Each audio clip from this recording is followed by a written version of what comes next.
सभी भक्तों को जय श्री राधे। मैं रोहित शास्त्री शिव शक्ति गान चैनल के माध्यम से आज आप लोगों के लिए शनि महाराज की अनिष्ट दोष, शनि की चाहे साढ़ी साथी हो, चाहे ढैया हो, चाहे जन्म कुंडली में चतुर्थ भाव में बैठे हो, अष्टम भाव में बैठे हो, मार्केश बन करके बैठे हो, यह जो स्तोत्र है पद्म पुराण में खंड से लिया गया है। महाराजा दशरथ शनि को संतुष्ट करके लोक का कल्याण करना चाहा।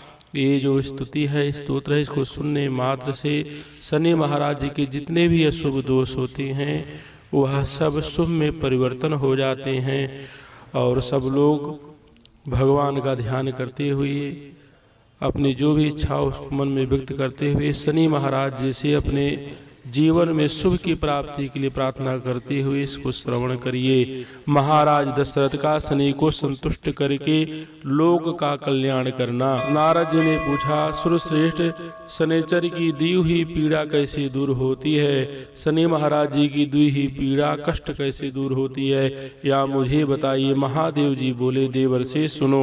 शनि देवताओं में प्रसिद्ध काल रूपी महान ग्रह हैं। इनके मस्तक पर जटा है, शरीर में बहुत से रोए हैं तथा ये दानवों को भय पहुंचाने वाले हैं। पूर्व काल की बात है, रघुवंश में दशरथ नाम की एक बहुत प्रसिद्ध राजा हो गए। वह चक्रवर्ती सम्राट, महान वीर तथा सातों द्वीपों के स्वामी थे। उन दिनों ज्योतिषियों ने यह जानकर कि शनि की कृतिका के अंत में जा पहुंचे हैं, राजा को सूचित किया। महाराज उस समय शनि रोहिणी का भेदन करके आगे बढ़ेंगे। यह अत्यंत उग्र साकट भेद नामक योग है जो देवताओं तथा असुरों के लिए भी भयंकर है। इससे 12 वर्षों तक संसार में अत्यंत भयानक दुर्भिक्ष फैलेगा। यह सुनकर राजा ने मंत्रियों के साथ विचार किया और वशिष्ठ आदि ब्राह्मणों से पूछा, द्विजोरो ब्राह्मणों बताइए, इस संकट को रोकने का यहाँ कौन सा उपाय है? वशिष्ठ जी बोले, राजन, यह रोहिणी प्रजापति ब्रह्मा जी का नक्षत्र है। इसका भेद हो जाने पर प्रजा कैसे रह सकती है? ब्रह्मा और इंद्र आदि के लिए भी यह योग असाध्य है। महादेव जी कहते हैं, नारद, इस बात पर विचार करके राजा दशरथ ने मन में महान साहस का संग्रह किया और दिव्य अस्त्रों सहित दिव्य धनुष लेकर रथ पर आरूढ़ हो बड़े वेग से वे नक्षत्र मंडल में गए। रोहिणी पृष्ठ सूर्य से 1.25 लाख योजन ऊपर है। वहां पहुंचकर राजा ने धनुष को कान तक खींचा और उस पर संहारास्त्र का संधान किया।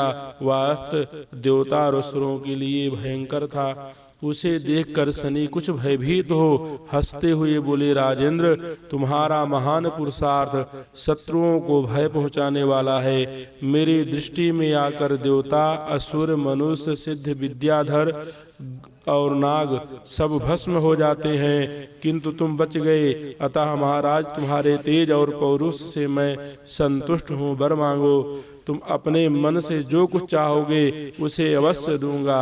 राजा दशरथ ने कहा, शनिदेव, जब तक नदियां और समुद्र हैं, जब तक सूर्य और चंद्रमा सहित पृथ्वी कायम है, तब तक आप रोहिणी का भेदन करके आगे न बढ़ें, साथ ही कभी 12 वर्षों तक दुर्भिक्ष न करें। शनि देव बोले, यो मस्तु तथास्तु। महादेव जी कहते हैं, ये दोनों वर पाकर राजा बड़े प्रसन्न हुए। उनके शरीर में रोमांच हो गया।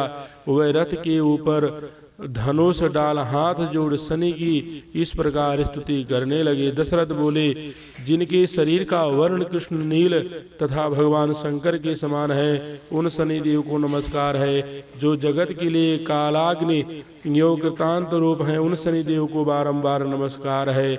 जिनका शरीर कंकाल है तथा जिनकी दाढ़ी, मूछ और जटा बड़ी हुई है, उन शनिदेव को प्रणाम है। जिनके बड़े नेत्र हैं, पीठ में सटा हुआ पेट और भयानक आकार है, उन शनिचर देव को नमस्कार है। जिनके शरीर का ढांचा फैला हुआ है, जिनके रोए बहुत मोटे हैं, जो लंबे चौड़े किंतु सूखे शरीर वाले हैं तथा जिनकी दाढ़ें काल रूप है, उन शनिदेव को बारंबार प्रणाम है। शनि, आपके नेत्र खोखले के समान गहरे हैं, आपकी ओर देखना कठिन है। आप घोर रौद्र भीषण और विकराल हैं, आपको नमस्कार है। बलि मुख आप सब कुछ भक्षण करने वाले हैं, आपको नमस्कार है। सूर्य नंदन भास्कर पुत्र अभय देने वाले देवता, आपको प्रणाम है।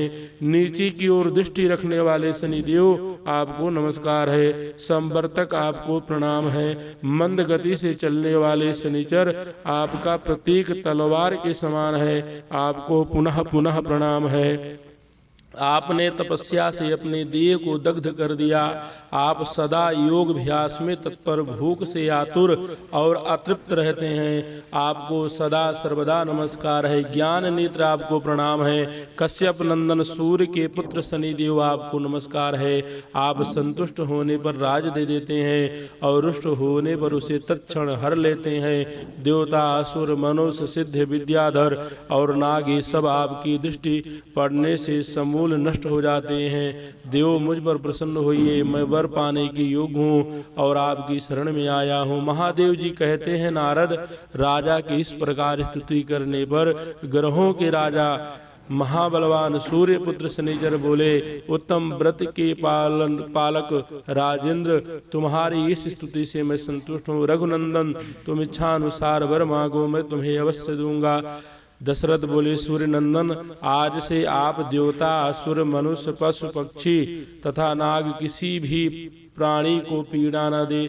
शनि ने कहा, राजन, देवता, असुर, मनुष्य, सिद्ध, विद्याधर तथा राक्षस, इनमें से किसी भी मृत्यु स्थान, जन्म स्थान अथवा चतुर्थ स्थान में मैं रहूं तो उसे मृत्यु का कष्ट दे सकता हूं, किंतु जो श्रद्धा से युक्त, पवित्र और एकाग्र चित्त हो, मेरी लोहमयी सुंदर प्रतिमा का समीप पत्रों से पूजन करके तिल मिश्रित उड़द भात, लोहा, काली गौ या काला वृषभ ब्राह्मणों को दान करता है तथा विशेषता मेरे दिन को इस स्तोत्र से मेरी पूजा करता है, पूजन के पश्चात भी हाथ जोड़कर मेरे स्तोत्र का जप करता है, उसे मैं कभी भी पीड़ा नहीं दूंगा। गोचर में, जन्म लग्न में, दशाओं में तथा अंतर दशाओं में ग्रह पीड़ा का निवारण करके मैं सदा उसकी रक्षा करूंगा। इसी विधान से सारा संसार पीड़ा से मुक्त हो सकता है। रघुनंदन, इस प्रकार मैंने युक्त से तुम्हें वरदान दिया है। महादेव जी कहते हैं, नारद,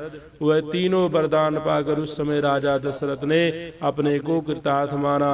हे शनिदेव को नमस्कार करके उनकी आज्ञा ले रथ पर सवार हो बड़े वेग से अपने स्थान को चले गए।